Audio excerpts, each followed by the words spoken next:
this event has gone on for 10 days.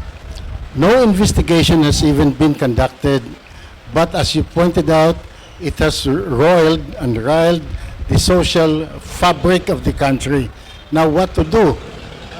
I make the point that this single event that happened will not be isolated. It cannot be the end. And as pointed out already by Mr. George C., poaching events and fisheries incidents have been happening all over the South China Sea for so many years.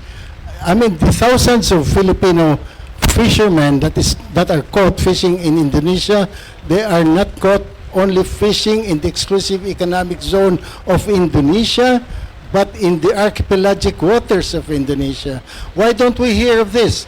Because our naval commanders have a very good rapport with their counterparts in Indonesia, and if Indonesia catches Filipino fishermen, the commanders just talk to each other and they're released.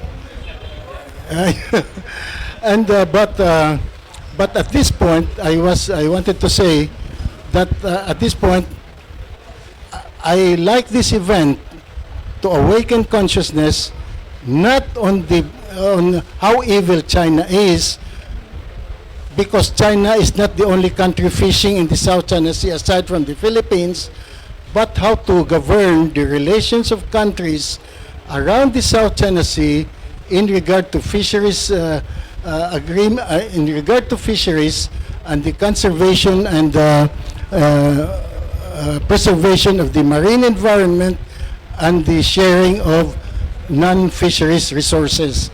So the first one is, again, it's an unfortunate fishing incident, but at the same time, this incident highlights the need for sobriety and for caution for both sides, especially also from our end. So I think second point, this incident will test the relations.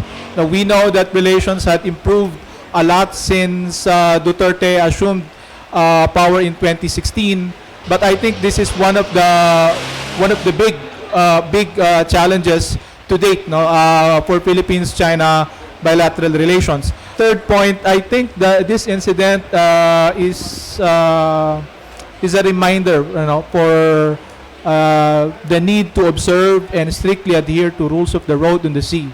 Regardless of whether you are involved or not, you should provide necessary assistance.